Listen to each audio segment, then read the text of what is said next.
Hola, bienvenidos y bienvenidas. Mi nombre es Tali Reininger, soy trabajadora social y en estos momentos me encuentro trabajando como profesora en el Departamento de Trabajo Social de la Universidad de Chile.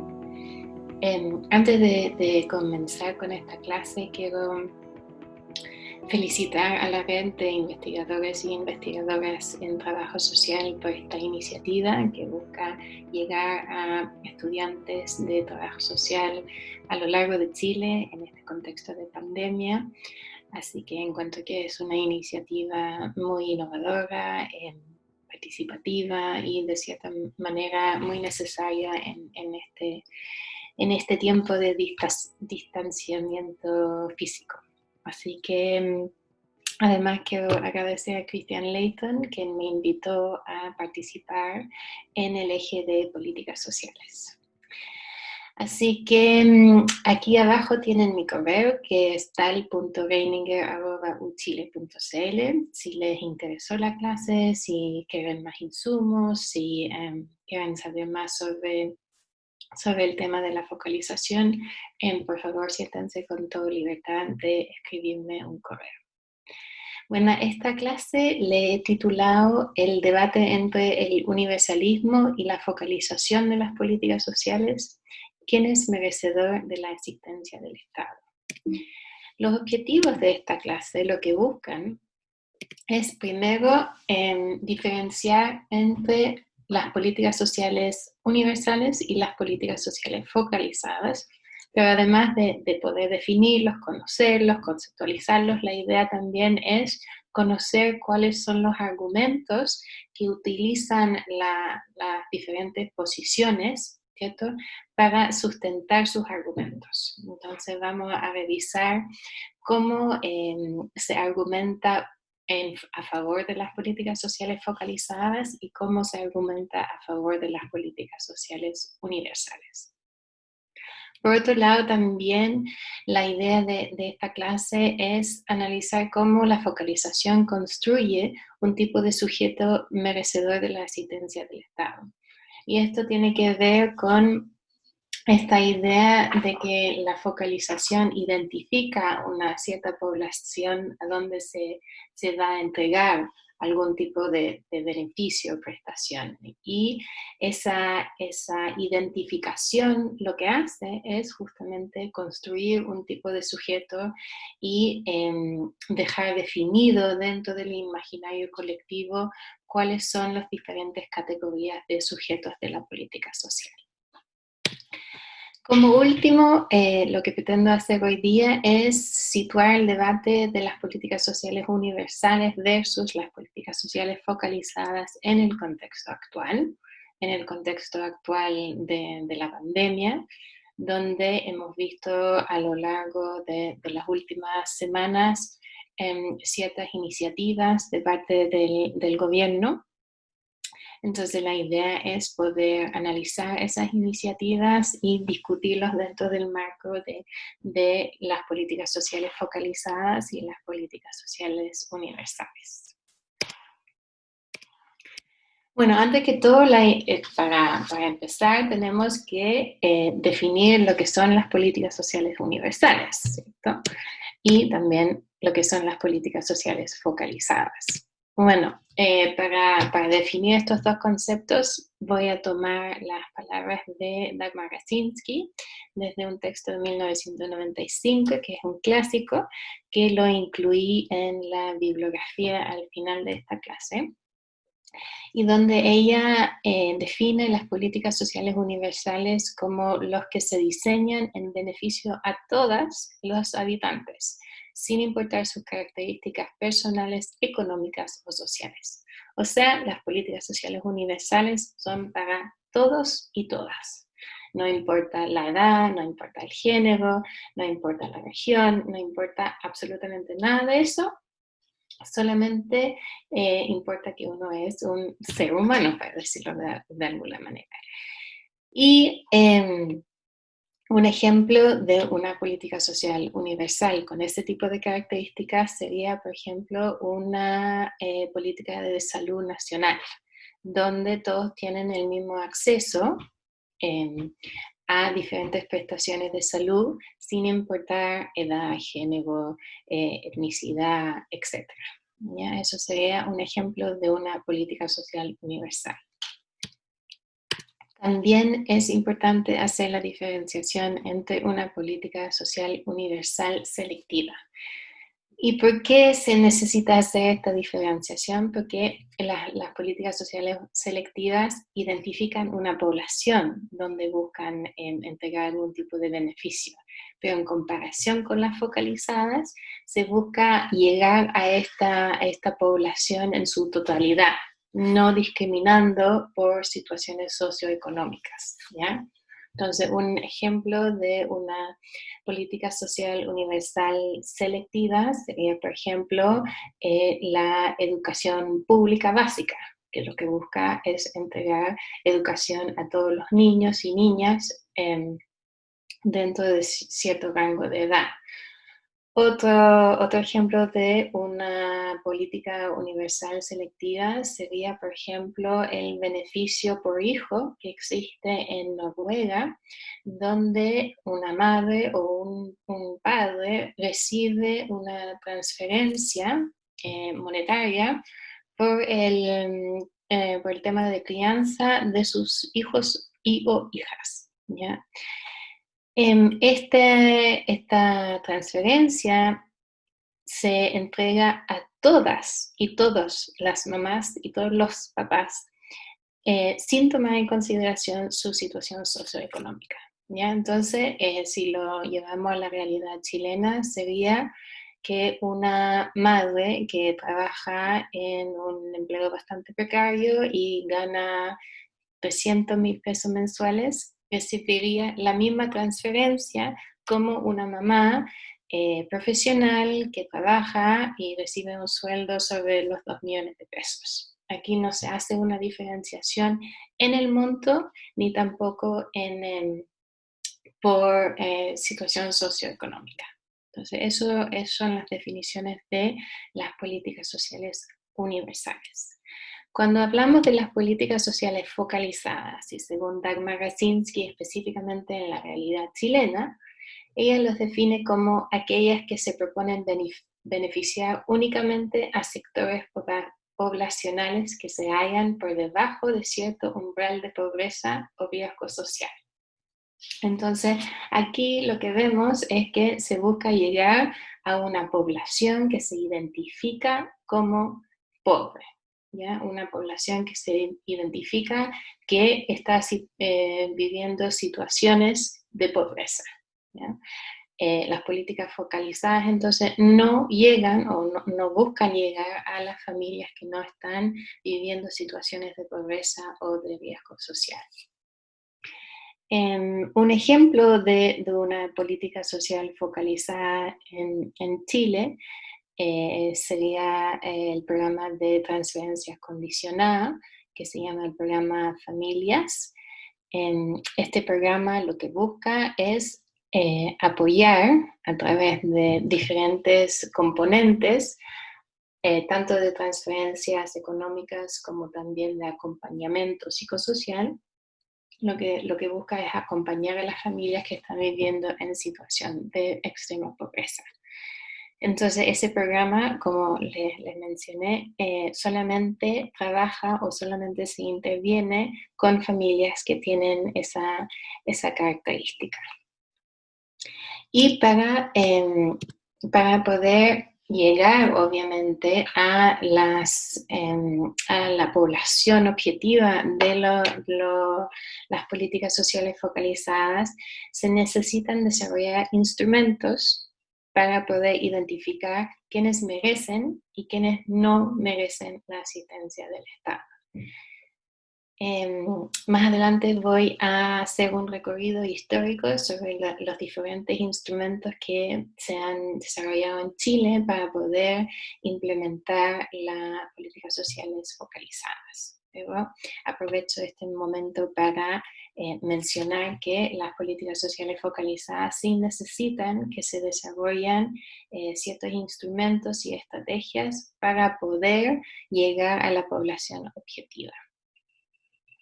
Lo otro que quería mencionar en este diapositivo es que ningún régimen de bienestar se encuentra implementando solamente políticas sociales universales o solamente políticas sociales focalizadas, sino la mayoría de los diferentes estados o regímenes de bienestar se encuentran en un continuo, donde tenemos aquí las políticas sociales universales y por otro lado aquí al otro extremo las políticas sociales focalizadas. Entonces, si nos paramos desde la tipología de Espin-Andersen, podemos identificar que los estados que están más cerca de lo que él llama la tipología liberal implementan más programas o más políticas focalizadas, ¿ya? A pesar que pueden tener algunas políticas sociales universales, mientras su tipología de regímenes de bienestar socialdemócratas, como los países nórdicos, ¿cierto? Ellos tienden a implementar más políticas sociales universales, pero también tienen algunas políticas sociales focalizadas. Entonces, a pesar que sería maravilloso pensar que existen regímenes donde tenemos solamente políticas sociales universales, que no se hace una distinción, en la realidad no opera de esa manera. Por otro lado, también es importante saber cuáles son los argumentos ideológicos y políticos que sustentan las diferentes perspectivas cuando hablamos de políticas sociales universales o políticas sociales focalizadas. Y cuando se defiende la posición ideológica política de la necesidad de implementar políticas sociales universales, a lo que apuntan y a lo que se argumenta es que este tipo de políticas lo que hacen es que fortalecen la ciudadanía, ¿ya? Fortalecen la ciudadanía en el sentido que todos tienen el mismo derecho a ciertas prestaciones del Estado, no se hace una diferenciación. ¿Ya? Todos somos iguales debajo de la ley y todos recibimos lo mismo. Entonces, de esa forma se produce una cohesión y una integración social. ¿Ya? Lo otro es el tema de la equidad, que todos merecemos lo mismo, las mismas prestaciones, la posibilidad de tener una calidad de vida digna. Y también los que defienden esta posición de políticas sociales universales lo que apuntan es que es el rol del Estado, es ser un garante de los derechos, y no solamente de los derechos cívicos y políticos, sino también de los derechos sociales y económicos. En comparación, cuando vemos los argumentos que sustentan la posición de las políticas sociales focalizadas, estas tienen un tilde bastante técnico-económico, ¿ya?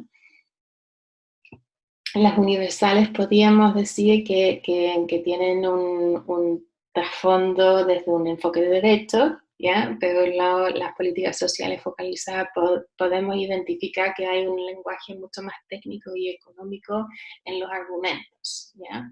Entonces, uno de los argumentos que más se escucha es que hay muchas limitaciones en cuanto a los recursos con la cual cuenta el Estado, y por esa razón es imposible poder implementar políticas sociales universales porque no existen los fondos, es imposible, ¿ya?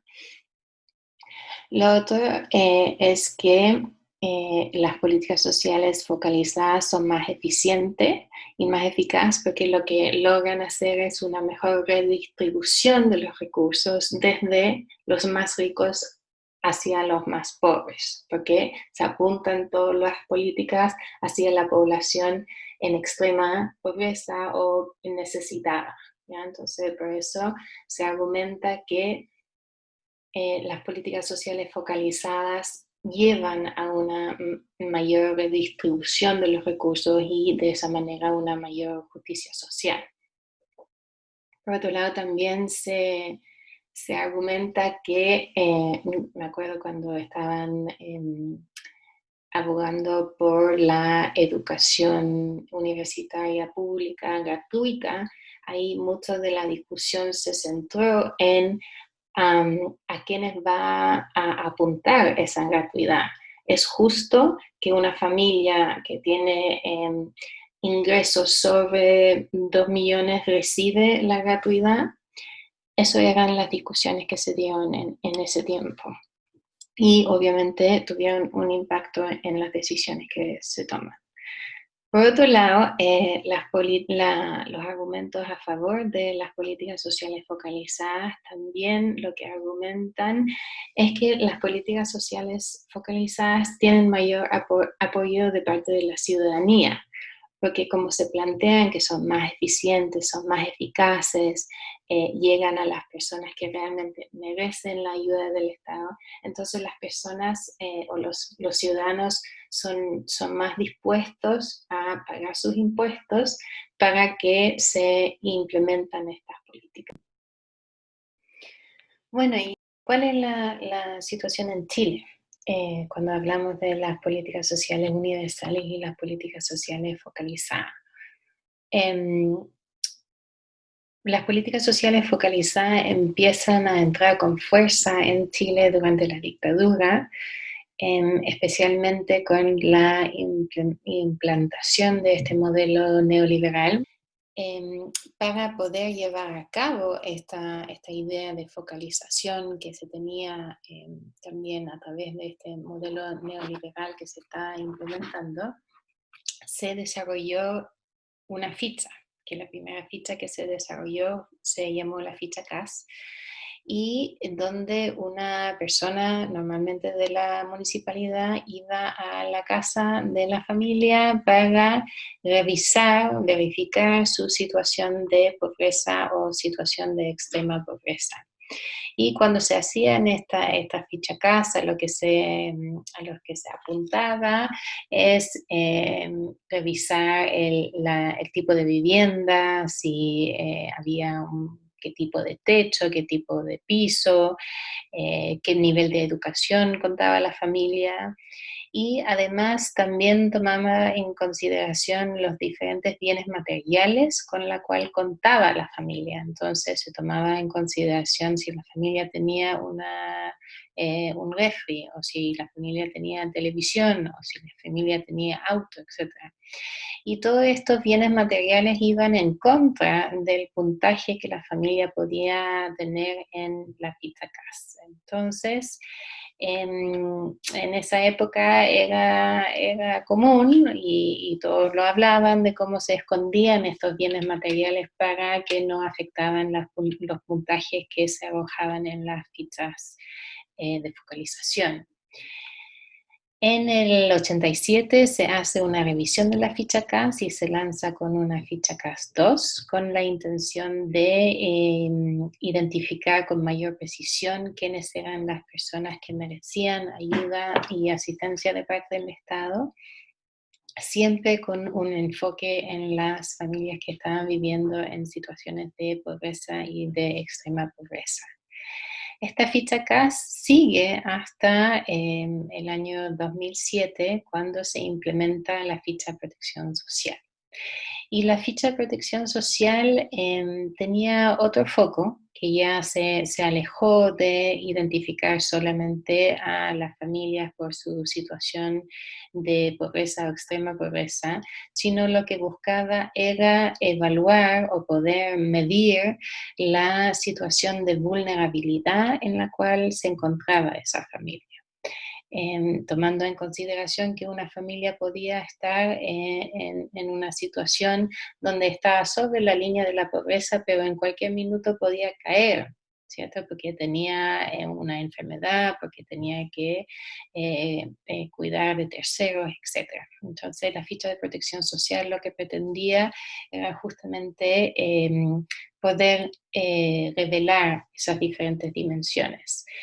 Habían muchísimas críticas a la ficha de protección social, al igual que a las fichas CAS, en la cual la gente está manipulando los datos, que la gente está muy pilla, etcétera, etcétera, etcétera. Entonces, en el año 2016 se empieza a implementar lo que es el registro social de hogares, que también es un instrumento de focalización, pero en comparación con las fichas, este registro está online, muy moderno, y además lo que hace es que cruza diferentes bases de datos del Estado para poder verificar, para poder asegurar que la información que están entregando las personas es verídica. ¿Ya? Entonces aquí lo que hace la focalización más bien es controlar y buscar asegurar que las personas que realmente merecen la ayuda del Estado lo reciben.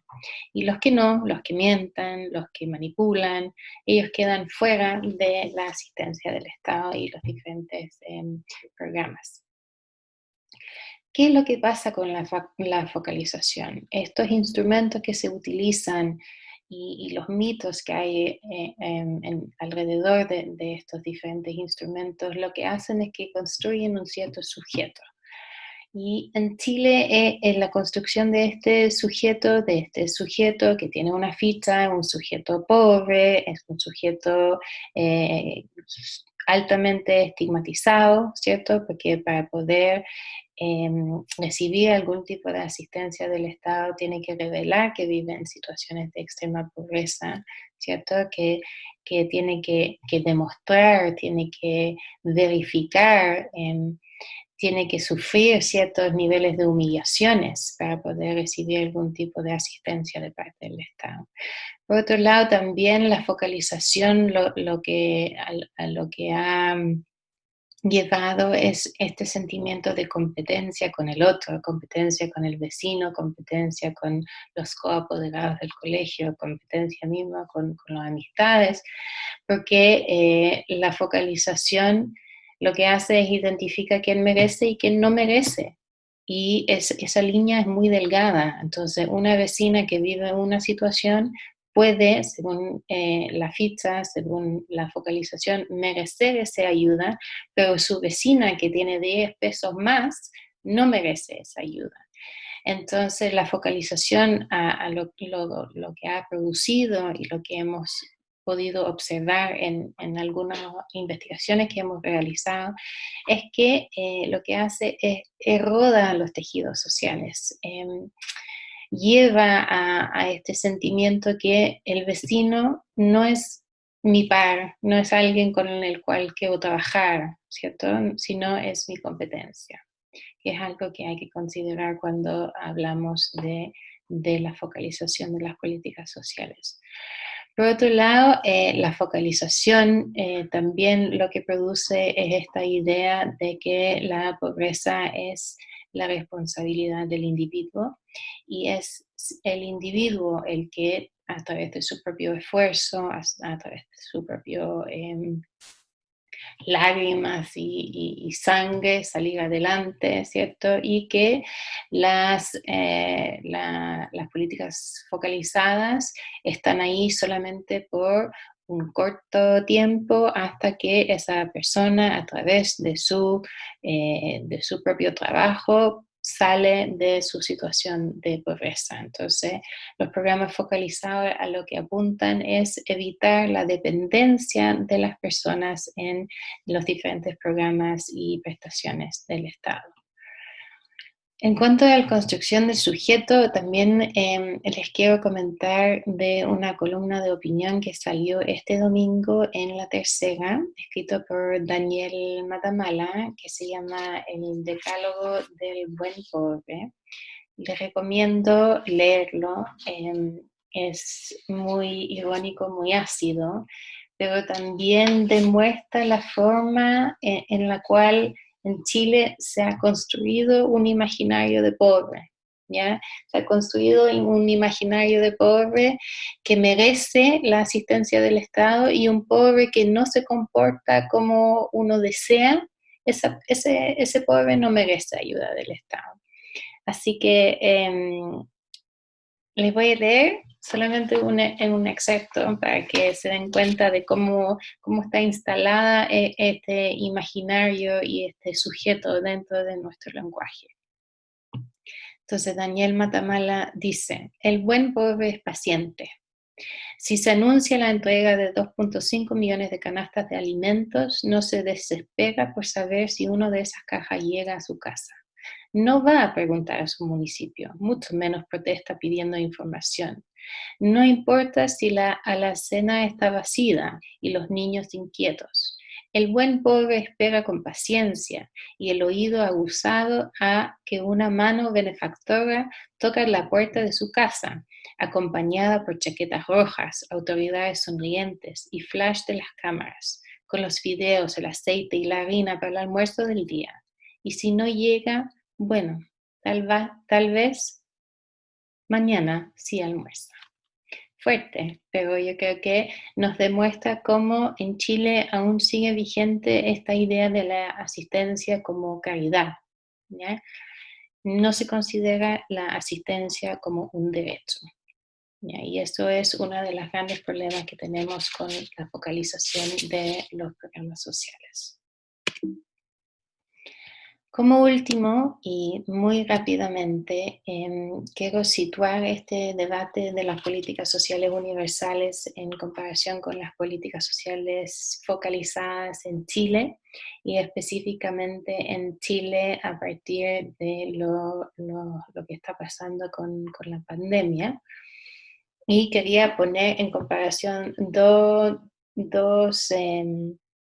dos propuestas, una del actual gobierno, que es el ingreso familiar de emergencia, que es algo que fue anunciado hace algunas semanas y es algo que ya empieza a ser implementado ahora mismo y que es justamente como dice su nombre, es un ingreso de emergencia, es un ingreso que está focalizado en las personas que viven en situaciones de pobreza. O sea, para poder recibir ese beneficio, las personas tienen que tener un registro social de hogar y además tienen que tener ese registro social de hogar actualizado.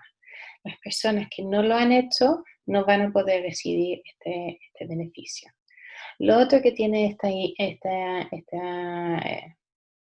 ingreso es que es temporal, o sea, es un ingreso que se está planteando solamente para 3 meses y es con un monto decreciente. Entonces empieza con 65.000 pesos por individuo y va decreciendo cada mes. El tercer mes yo creo que ronda aproximadamente los 49.000 pesos por individuo.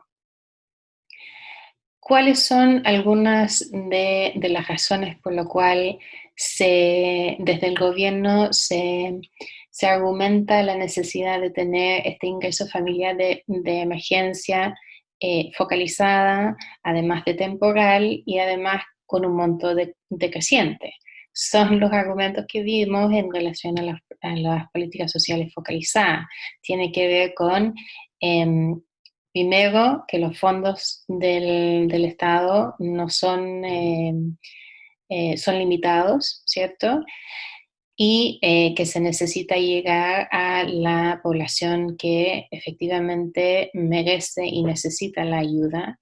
Y por otro lado, este monto decreciente lo que busca es evitar la dependencia de las familias en este ingreso familiar de emergencia. Entonces, al mismo tiempo que el gobierno lanza este ingreso familiar de emergencia, surge en la discusión pública otro modo de pensar de apoyo y de asistencia a las familias durante esta época de pandemia y se llama el ingreso básico universal. Esta idea no es una idea nueva, ha estado presente hace muchísimos años, tomó fuerza en el año 2008 en torno a la crisis económica que se sufrió en ese año. Y ahora, de nuevo, con los efectos de la pandemia, está surgiendo esta discusión, está tomando fuerza, y lo que apunta es que se necesita implementar un ingreso básico a todos, ¿ya? sin tomar en consideración situaciones socioeconómicas, sin tomar en consideración situaciones geográficas, etcétera, sino que sea un básico universal para todos y para todas, que sea incondicional, uno no tiene que cumplir condiciones para recibirlo, ¿cierto? Y lo otro es que sea indefinido en el tiempo, o sea, se elimina esta idea de que si uno entrega algún tipo de asistencia del Estado, a lo que está llevando es que los sujetos sean dependientes o lacras del Estado. Entonces, para terminar, quise demostrar estas dos propuestas, uno que está siendo llevado a cabo por el gobierno actual, que está siendo implementado, y otro que está proponiendo una forma alternativa, una forma de pensar a largo plazo y una forma de instalar un enfoque de derechos en la discusión sobre la asistencia social. Así que muchas gracias, espero que ha sido de utilidad esta clase.